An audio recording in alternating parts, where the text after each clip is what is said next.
By the 1960s, television had moved into the living room, and America's car obsession came right through the screen with it. These were not just parked props. They had paint jobs, engine notes, nicknames, and personalities big enough to share scenes with the stars. Across sitcoms, detective shows, comedies, and action-adventures, the right ride could tell you everything before a character said a word. A patched-together family wagon, a sinister black coupe, a bright custom hot rod, or a talking sports car could become the image burned into your memory. Today, we are counting down the iconic television cars we grew up with, packed with year, make, model details, famous looks, actor connections, production trivia, and pop culture impact. And the first one turned a simple sitcom image into a museum-worthy icon. The countdown starts with the most delightfully unglamorous ride on the list, the truck from the Beverly Hillbillies, most commonly identified as a 1921 Oldsmobile touring car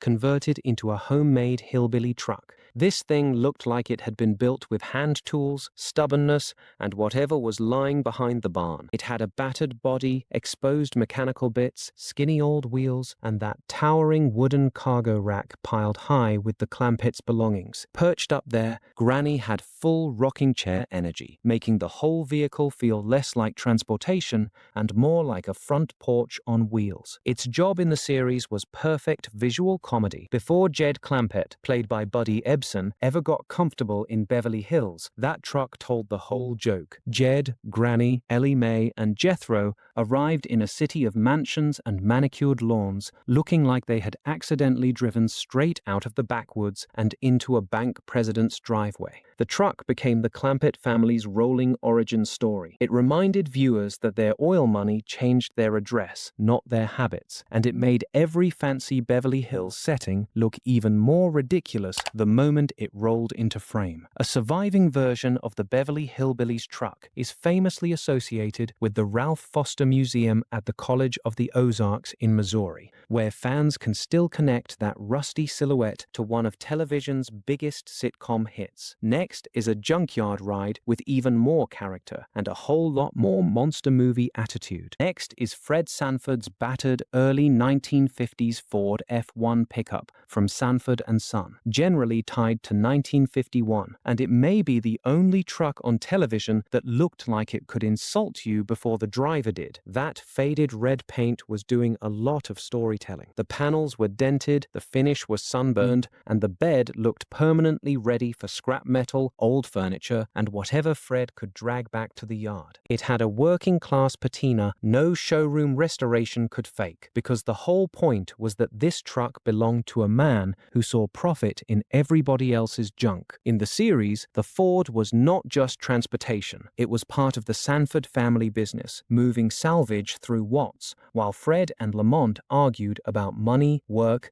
and every questionable scheme Fred thought was genius. Lamont wanted progress. Fred wanted a quick buck and a nap. The truck sat right in the middle of that father-son tug-of-war. Red Fox made Fred Sanford a sitcom legend with that raspy delivery, fake heart attacks, and perfectly timed grumbling. When Fred looked at Lamont and fired off that famous "you big dummy," the truck felt like it agreed with him from the driveway. Ford built the F1 as part of its first post-war F-Series line, with hundreds of thousands of these half-ton pickups produced across the early 50s.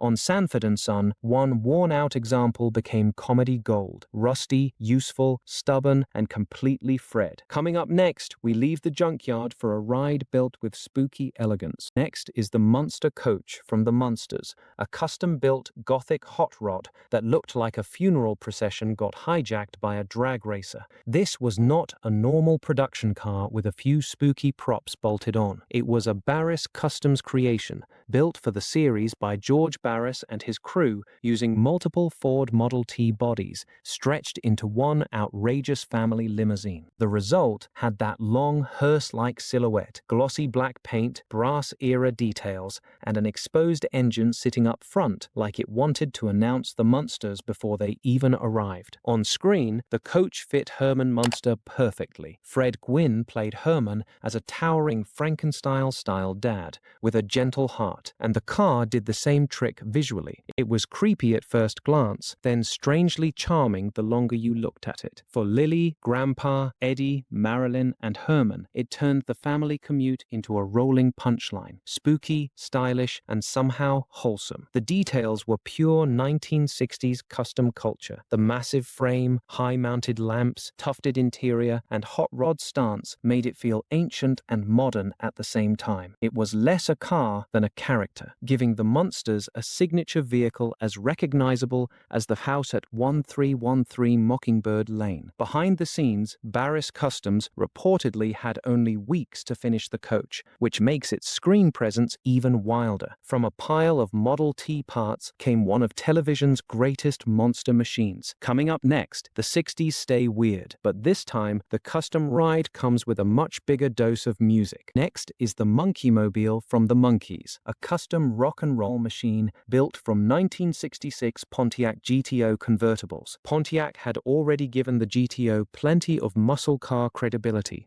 but customizer Dean Jeffries turned it into something that looked ready to drive straight off an album sleeve. The Monkeemobile got an extended nose, a split windshield, a touring-style top, extra rear seating, side pipes, big rear tires, and that wildly exaggerated blower rising through the hood like a stage prop with horsepower. The paint made it impossible to miss. Its deep candy wine burgundy finish gave the car a glossy show car glow, perfect for the fast-cut comedy world of Mickey Dolenz, Davy Jones, Michael Nesmith, and Peter Tork. When the band piled in, the GTO stopped being Detroit Iron and became a rolling publicity poster for their madcap adventures. Behind the scenes, the schedule was tight. Dean Jeffries designed the car quickly for the show, and legendary fabricator Dick Dean helped bring the build to life. 2 Monkeemobiles were made, which helped with filming and appearances as the television series turned the band into a pop culture phenomenon. What makes the Monkeemobile special is how completely it fused 3 trends at once: garage band energy, muscle car swagger, and candy-colored 1960s custom design. It was loud before the engine even started, and it gave the Monkees a visual hook as memorable as their theme song. Coming up next, camp gets even louder because one television vehicle took superhero style, added fins, gadgets, and attitude,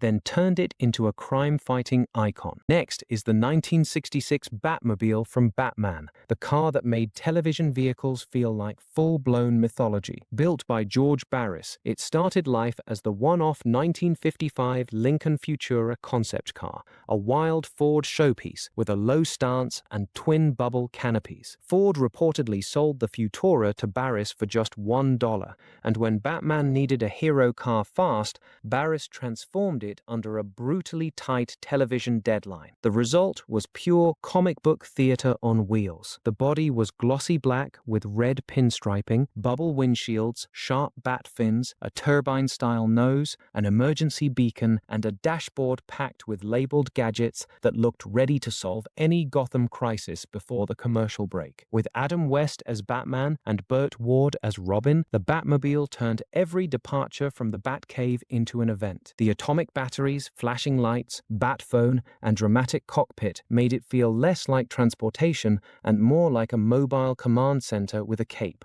Only a small number of official Barris-built Batmobiles were made for filming, touring, and promotion, but the silhouette became instantly recognizable. You did not need to see the logo. Those fins, that nose, and that red trim told you exactly who was coming. The 1966 Batmobile proved a television car could be more than a prop. It could sell the fantasy, define the heroes, and become as famous as the show itself. Coming up next, we go from Gotham gadgetry to a cab that became iconic by being almost painfully ordinary. Next is the Checker Marathon Cab from Taxi, the rare television car that became iconic by looking exactly like something you could hail on a real New York street. On screen, it was tied to the Sunshine Cab Company, the gritty workplace where Alex Rieger, Louis De Palma, Latka Gravas, Elaine Nardo, Tony Banter, and Bobby Wheeler crossed paths between fares, arguments, and late-night dreams. The cab was not a superhero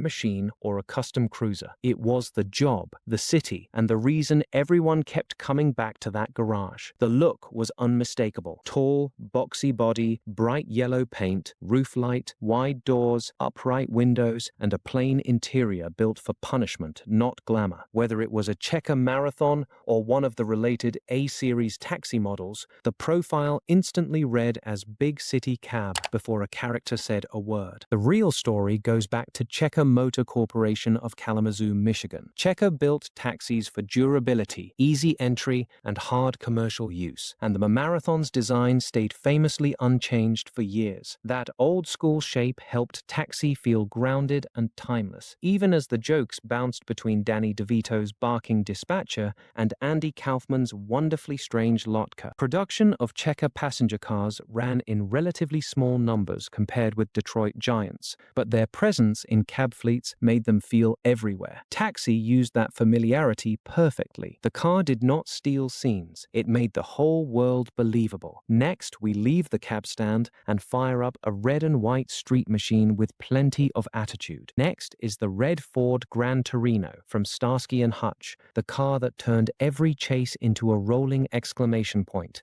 Most fans connect it with the 1975 and 1976 Gran Torino two-door coupe, dressed in bright red paint with that huge white vector stripe slicing over the roof and down the sides. Add the muscular fastback stance, mag wheels, fat tires, and a soundtrack of squealing rubber, and the striped tomato looked like it had arrived mid-burnout before the scene even started. On the show, it matched Detective David Starsky perfectly. Poor Michael Glazer's Starsky was impulsive, loud, streetwise, and always ready to punch the gas, while David Soul's Ken Hutchinson brought the cooler, calmer counterweight. The Torino became part of that chemistry, Starsky's wild red rocket up front, Hutch trying to keep the mission pointed in the right direction. Behind the scenes, the car almost looked very different. Producers reportedly considered other vehicles before settling on the Torino, and once the series took off, multiple cars were built and used for filming, stunt work, and close-up shots. The funny twist is that Glazer reportedly was not fond of the car,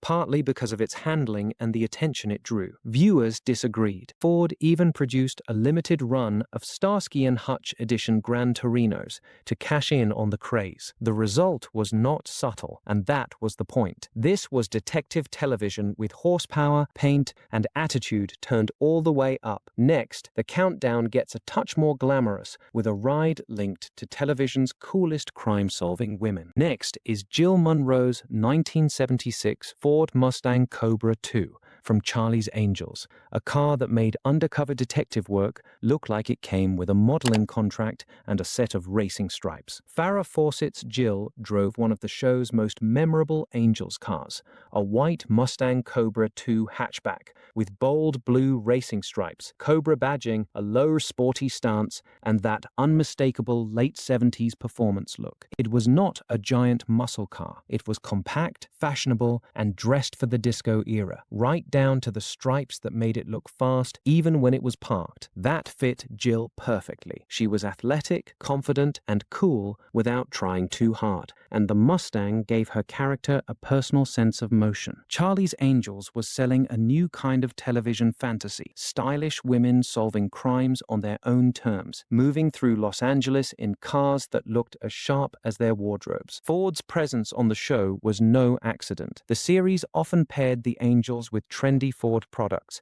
helping turn the cars into rolling fashion accessories. For viewers, the Mustang Cobra II was not just transportation. It was part of the glamour package, parked beside feathered hair, sunlit streets, and cases that always seemed to begin with a phone call from Charlie. The Mustang Cobra II also came from a real moment in automotive history, when manufacturers were using stripes, spoilers, and graphics to keep performance excitement alive. On Charlie's Angels, that style did exactly what it needed to do. Next, we trade glamour for grit with a van that turned an entire team into a rolling commando unit. Next is the 1983 GMC Vandura from the A-Team, the boxy black and gray battering ram that made every kid believe a van could be a command center, escape vehicle, and rolling toolbox all at once. The van was a customized GMC Vandura, usually associated with the 1983 model year, and it had one one of television's most recognizable paint jobs, black over metallic gray, split by a sharp red stripe that kicked upward near the rear. Add the red turbine-style wheels, roof spoiler, front push bar, fog lights,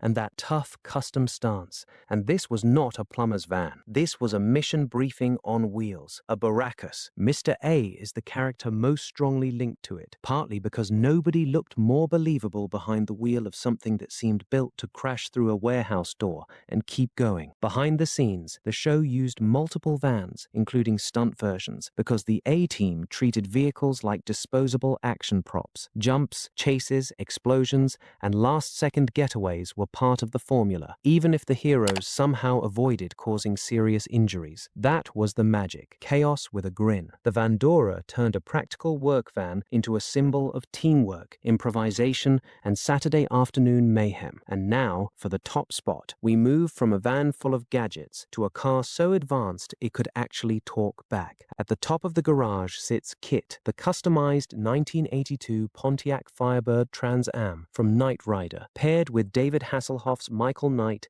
and built to make every other television car feel suddenly old-fashioned. Visually, KITT was pure 1980s menace. Black paint, a low wedge profile, tinted glass, and that red scanning light sweeping across the nose like the car was thinking before it attacked. Inside, the futuristic dashboard looked like an arcade cabinet had taken over an aircraft cockpit, with glowing buttons, digital readouts, and steering controls that sold the fantasy of a machine years ahead of its time. KITT stood above ordinary hero cars because he was not just transportation. He talked, reasoned, warned Michael, protected him, and occasionally sounded more mature than the human beings around him. William Daniels gave KITT that calm, precise voice, turning a Pontiac into a loyal partner with personality, timing, and dry humor. Behind the scenes, multiple Trans Ams were used for close-ups, interiors, and stunts because turbo boost jumps and high-speed action were rough on equipment. The show kept adding to the legend with features like super pursuit mode, surveillance tools, bullet-resistant bodywork, and enough dashboard wizardry to make kids stare at the family car in disappointment. So that is our ride through the iconic television cars we grew up with, from rugged vans and movie star muscle to the talking Trans Am that became a true character. If your favorite made the list, or if we missed one parked in your memory, drop it in the comments. Like the video, subscribe, hit the bell, and we will see you in the next one. Thanks for riding along through this garage of television legends, from junkyard trucks and gothic customs to superhero machines, detective muscle, glamorous Mustangs, action vans, and KITT's talking Trans Am. Now tell us which TV car you would park in your dream garage, and which one absolutely should have made the list. Drop your pics in the comments, hit like if this brought back memories, subscribe, and ring the bell for more nostalgic pop culture and classic car stories. Next time, we may chase forgotten movie cars or the wildest custom rides in classic television.